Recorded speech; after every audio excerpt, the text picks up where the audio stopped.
Magandang oras sa lahat ng ating mga kababayan. May pinaka-latest update tayo sa magiging lagay ng ating panahon ngayong araw at sa susunod na 24 oras.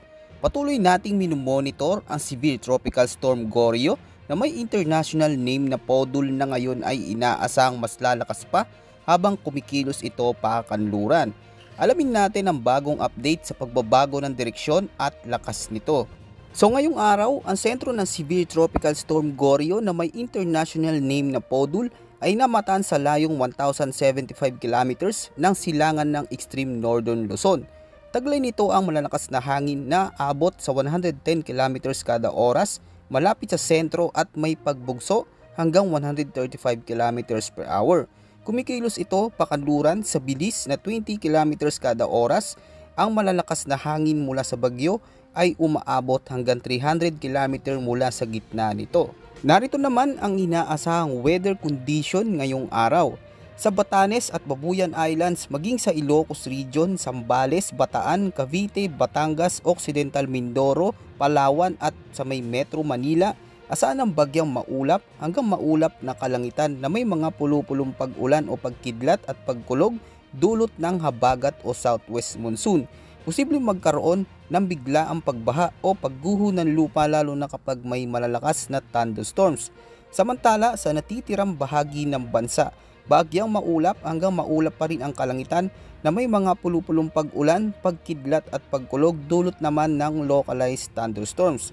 Posible ring magdulot ito ng flash floods o landslides kapag may matitinding buhos ng ulan. Narito naman ang kasalukuyang track at lakas ni Bagyong Gorio. Maliit ang tsansang direktang maapektuhan nito ang bansa sa susunod na 3 araw.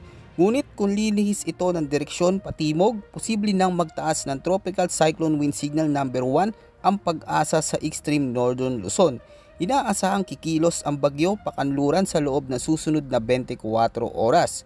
Base naman sa pinakabagong datos ng Tropical Cyclone Threat Forecast na inilabas ng Pag-asa, para sa week 1 sa kasalukuyan isang bagyo ang nasa loob ng Philippine Area of Responsibility.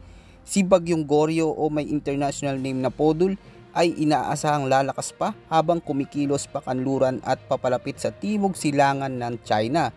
Dagdag pa rito, may dalawang Tropical Cyclone-like Vortex o TCLV na posibleng mabuo sa loob ng PAR ngunit mababa ang tsansa ng mga ito na maging isang bagyo. Ang TCLV-1 ay posibleng mabuo sa Philippine Sea at kikilos patungo sa hilagang-silangang bahagi ng Luzon. Habang ang TCLV-2 ay posibleng mabuo sa West Philippine Sea at kikilos palabas ng PAR sa unang linggo ng forecast period. Para naman sa week 2, ang TCLV-2 ay posibleng kumilos patungo sa kanlurang bahagi ng bansa at nananatiling mababa ang tsansa na maging isang bagyo. Isa pang TCLV-3 ang posibleng mabuo sa kanlurang bahagi ng Pag-asa monitoring domain, ngunit mababa rin ang tsansang ito ay maging isang bagyo. Dahil dito nakataas ang tropical cyclone threat potential sa loob ng forecast period. Kaya't mahalaga ang patuloy na pag-monitor sa mga susunod na weather forecast natin dito sa ating channel. Yan muna ang pinaka-latest weather update at ulat panahon. Ito po ang inyong weather forecast ng bansa. Maraming salamat po at maging alerto sa lahat ng oras.